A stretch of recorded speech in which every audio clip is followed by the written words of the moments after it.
by a bent line, by a straight line, by a crooked line. The Crooked Path, a podcast for modern cunning folk with Peter Pagan. Hello and welcome to The Crooked Path. My name is Peter Pagan, and this week I'm going to be talking about my magnificent weekend in Chicago. But first, here's some news.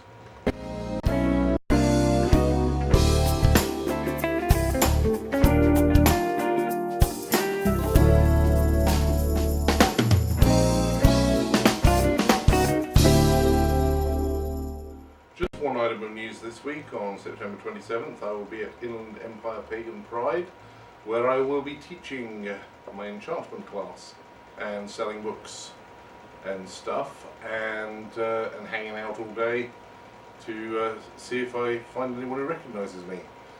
And that's it. That's all we got planned so far, because we're coming in rapidly approaching the holiday seasons, and hopefully rapidly approaching the end of melting human season here in Los Angeles. Stepping off a plane from somewhere that was pretty much a regular 55 degrees all weekend to somewhere where it was 105 in the shade was not fun, let me tell you, but there you go. On the other hand, I had an incredibly good weekend. I thoroughly enjoyed it. United were uncommonly accommodating in that the plane left on time and was not over full of screaming children or otherwise obnoxious and belligerent people, and I actually slept most of the way there, which is a good thing because didn't get much sleep last week generally. And so I arrived Friday evening for the Pagan Podkin dinner, which took place at some place that I can't remember the name of, but they did an awful lot of different types of hot dogs. So on Saturday we had a very interesting day. We did it's music, ethereal music from the spheres. On Saturday I attended the Pagan Alliance event, which was a Proud to be Pagan Day or something like that. I think it was the Up Yours Pagan Pride, We're Better Than You. I really don't know what I was doing, but it was a very interesting event with lots of very cool vendors and very nice people. And I wasn't doing a workshop or anything there, but my new best friend, Dean Conjure from Lamplighter Blues, was doing a talk there. So Dr. Hobb and I went along and snored through, paid attention carefully to every word he said, and it was good. I actually bumped into some people who are long-time fans of the books and podcast, and had some really cool conversations with them there.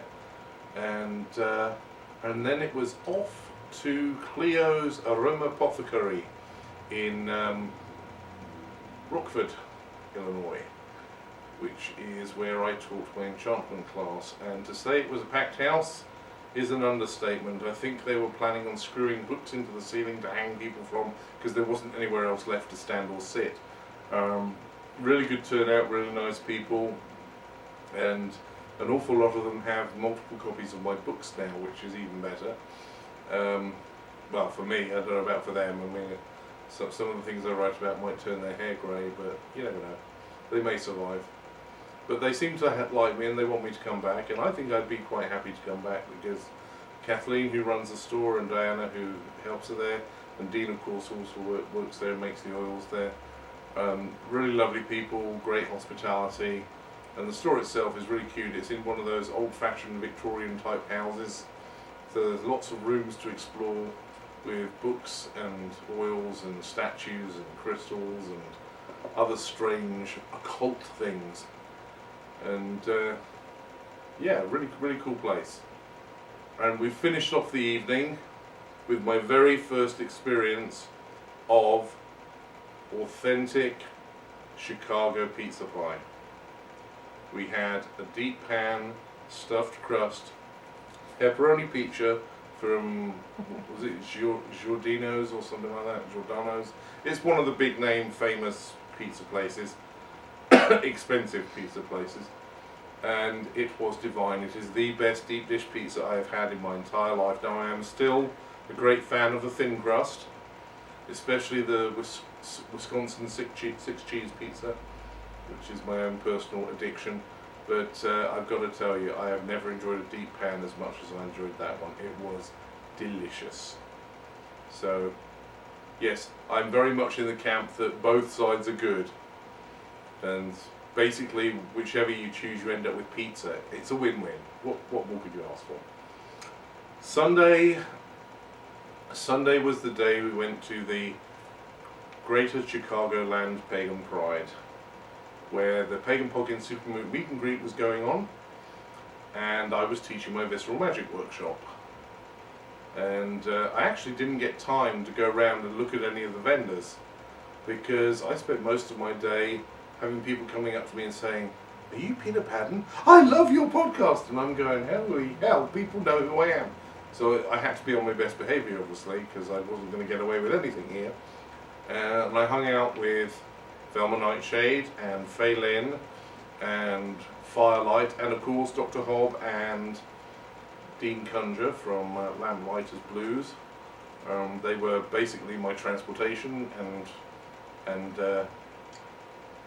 what's the phrase? Road trip buddies, all rolled up in one bundle of fun. Although Dean was somehow traumatized during the day, we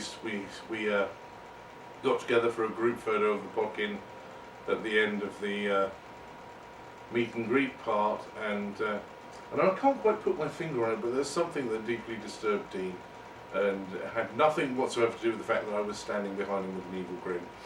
So I'm sorry, Dean, whatever it was. I didn't see who did it, but if I find out anything, I'll let you know. You'll be the first to know. Yeah, I was evil and cruel to him, but I think he's forgiven me. He didn't just leave me in the middle of the countryside. He actually drove me to the airport yesterday. So it's either he forgave me or he just wanted to get me out of town. One of the two, I'm not sure. But yeah, I had a really good time. I have to say that hospitality from Dean and his girlfriend, putting up with me in their apartment, and their snakes, who were all very friendly and congenial, that's the word. Congenial, don't go misconstruing that one. They were all very friendly, and I had an absolute blast and thoroughly enjoyed my visit to Chicago for the very first time. Of course, I never actually set foot inside Chicago itself, except for at the airport. But we're planning on next time I go up there, maybe trying to find a little bit of extra time so I can actually go and pretend I'm Harry Dresden somewhere with my bottles of McAnally's beer. But yeah, it was life affirming and very pleasant weekend. And whilst I was very glad to make it home to my lovely wife because I missed her terribly, wasn't so happy to come back to the record-breaking temperatures we're having here in Los Angeles. So all that really remains for tonight's episode is to say that if you want me to come and do workshops where you are, I would love to. As long as we can work something out that my cost of getting there is covered and I have somewhere to stay and I can have an opportunity to sell some books so I can actually pay some bills and earn a living from the event, I would be happy to discuss with anybody going pretty much anywhere.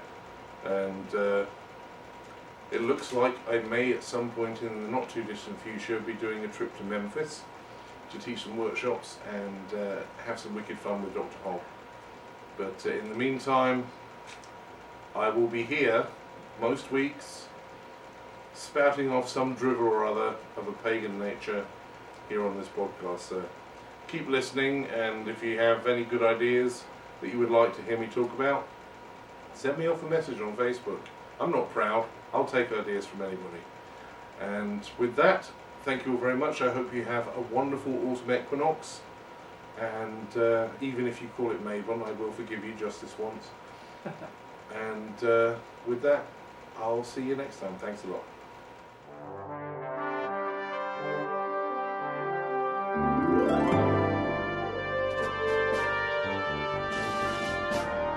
By a bent line, by a straight line, by a crooked line. The Crooked Path, a podcast for modern cunning folk with Peter Paddock.